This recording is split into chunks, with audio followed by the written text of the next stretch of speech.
نحمده ونصلي على رسوله الكريم اما بعد قال رسول الله صلى الله عليه وسلم ما من يوم يصبح العباد فيه إلا ملكان ينزلان يقول أحدهما اللهم أعطي منفق مال خلفا وأعطي ممسك مال تلفا أو كما قال عليه الصلاة والسلام۔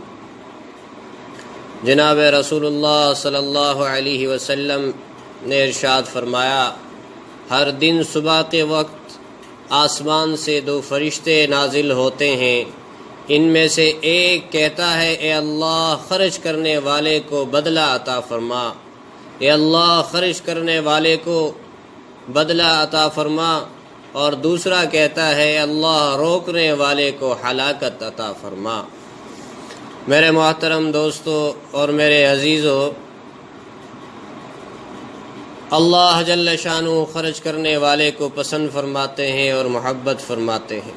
یہاں جیسے فرشتوں کی دعا اور فرشتوں کے اعلان کے متعلق حدیث میں آپ علیہ الصلوۃ والسلام نے ارشاد فرمایا، اللہ کے لیے خرچ کرنے والوں کے لیے دعا دی، اے اللہ خرچ کرنے والے کو بدلہ عطا فرما، اور دوسرا یہ کہتا ہے اللہ روکنے والے کو ہلاکت عطا فرما۔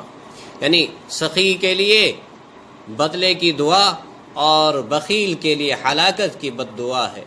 تو میرے دوستو، اللہ جل شانہ دو صفتیں ہیں، ایک صفت اللہ کو بہت محبوب ہے اور دوسری صفت اللہ کو پسند نہیں ہے۔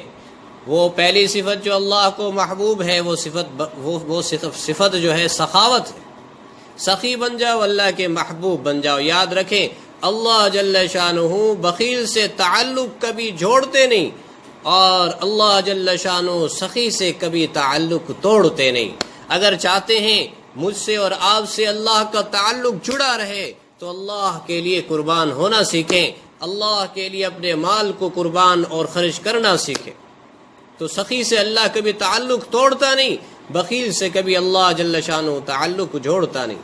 تو میرے دوستو، ایک موقع پہ آپ علیہ الصلوۃ والسلام نے ارشاد فرمایا، سچے مومن میں دو خصلتیں جمع نہیں ہو سکتی، دو برائیاں جمع نہیں ہو سکتی، ایک بخل اور دوسرا بدخلقی، کہ سچا مومن بخیل نہیں ہو سکتا اور بد اخلاق نہیں ہو سکتا۔ ایک موقع پر آپ علیہ الصلوۃ والسلام نے ارشاد فرمایا، بخیل جنت کا وارث نہیں ہو سکتا۔ اور آپ علیہ الصلوۃ والسلام ہمیشہ یہ دعا فرماتے تھے، اے اللہ مجھے بخیل ہونے سے بچا، اے اللہ مجھے بخیل ہونے سے بچا۔ تو میرے دوستو، سخی اللہ کے قریب، سخی اللہ کے قریب، اللہ کا پیارا جنت کے قریب، جہنم سے دور ہے، اور بخیل جہنم کے قریب، اللہ سے دور اور لوگوں سے دور اور جنت سے دور۔ تو میرے دوستو، بخیل کو اللہ پسند نہیں کرتے۔ جنت بخیل کے لیے نہیں ہے، جنت سخی کے لیے ہے۔ اور میرے دوستو، اللہ کی سنت ہے، اور لوگوں پر خرچ کرنا، لوگوں کو عطا کرنا، یہ اللہ کی صفت ہے۔ کوئی اللہ کا بندہ اس صفت کا مظہر بن جاتا ہے، یہ صفت اپناتا ہے، تو اللہ پھر اس کو خرچ کرنے کے لیے مال بھی عطا فرماتے ہیں۔ اگر آپ چاہتے ہیں دنیا کے اندر حلال مال آپ کو خوب ملے، تو میرے دوستو اللہ کے بندوں پر خرچ کرنا سیکھیں، ضرورت مندوں پر خرچ کرنا سیکھیں میرے دوستو۔ تو آپ علیہ الصلوۃ والسلام اپنے صحابہ کو یہی سکھاتے تھے، ایمان والوں کو یہی سکھاتے تھے، مسلمانوں کو یہی سکھاتے تھے۔ ایک شخص آیا آپ علیہ الصلوۃ والسلام کی مجلس میں، آگے عرض کیا، اے اللہ کے رسول صلی اللہ علیہ وسلم، میں ضرورت مند ہوں، مجھے کچھ عطا فرما دیجیے۔ آپ علیہ الصلوۃ والسلام نے فرمایا، اللہ کے بندے ابھی تو میرے پاس کچھ بھی نہیں ہے۔ تو اس آدمی نے کہا، یا رسول اللہ میں کسی سے لے لیتا ہوں، آپ ایسا کر دیجئے میرے بدلے میں میرا قرض ادا کر دیجئے۔ تو آپ علیہ الصلوۃ والسلام نے فرمایا، بہتر ہے، ٹھیک ہے آپ لے لو، اور آپ کے بدلے میں عطا کر دوں گا، میں دے دوں گا۔ تو پیچھے حضرت عمر رضی اللہ تعالیٰ عنہ تشریف فرما تھے۔ حضرت عمر نے عرض کیا، اے اللہ کے رسول یہ کیا بات ہوئی، آپ کے پاس ہے تو آپ خرچ کیجئے، نہیں ہے تو آپ کہاں سے خرچ کریں گے؟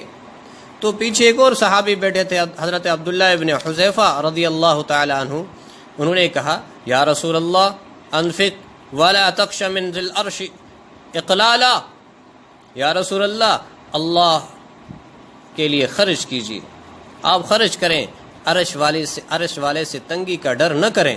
تو آپ علیہ الصلوۃ والسلام مسکرائے، اور آپ علیہ السلام نے ارشاد فرمایا، مجھے میرے رب نے اس بات کا حکم دیا ہے، تو میرے دوستو خرچ کرنے والا گنہگار ہے، فاسق ہے، فاجر ہے، پھر بھی وہ اللہ کے قریب ہے. اور ایک آدمی متقی اور پرہیزگار اور تہجد پڑھنے والا ہے اور اس کے اندر بخل کی صفت ہے، تو یاد رکھیں اللہ سے دور ہے، اللہ کی محبت سے دور ہے وہ. تو میرے دوستو اللہ پاک مجھے اور آپ کو سخاوت والی صفت سے نوازے اور اللہ کے ضرورت مند بندوں پر خرچ کرنے کی توفیق عطا فرمائے. میرے دوستو یہ صفت اللہ کو بڑی پیاری ہے، تو اللہ کے لیے خرچ کرنا سیکھیں، اللہ کے بندوں کی ضرورتوں کو پورا کرنا سیکھیں اور حاجت مندوں کی حاجت پوری کرنا سیکھیں، یہ اللہ کو پسند ہے. ایک دفعہ حضرت علی رضی اللہ تعالیٰ نے کسی سے پوچھا، حضرت کوئی حسرت آپ کے دل میں؟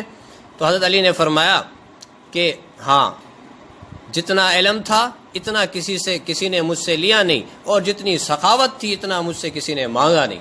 تو اللہ کے نبی نے اپنے صحابہ کے دلوں کے اندر بھی سخاوت کی صفت بر دی تھی. تو اگر آپ اللہ کا محبوب بننا چاہتے ہیں، اللہ سے تعلق جوڑنا چاہتے ہیں، تو سخی بن جائیں، خرچ کرنا سیکھیں. کوئی اشارہ کریں، دو اللہ کے لیے خرچ کر دو، دیکھو اللہ کیسے عطا کرتا ہے، دیکھو آپ اللہ کے کیسے محبوب بنتے ہیں، دیکھو آپ اللہ کے کیسے قریب ہوتے ہیں. تو میرے دوستو اللہ پاک مجھے اور آپ کو سخاوت کی صفت سے مالا مال فرمائے اور سخاوت کی صفت سے متصف فرمائے. اور جیسے آپ علیہ الصلوۃ والسلام دعا فرمایا کرتے تھے، اے اللہ مجھے بخیل ہونے سے بچا، اے اللہ مجھے بخیل ہونے سے بچا. میں اور آپ بھی یہ دعا کریں، اے اللہ مجھے بخیل ہونے سے بچا. اللہ پاک عمل کی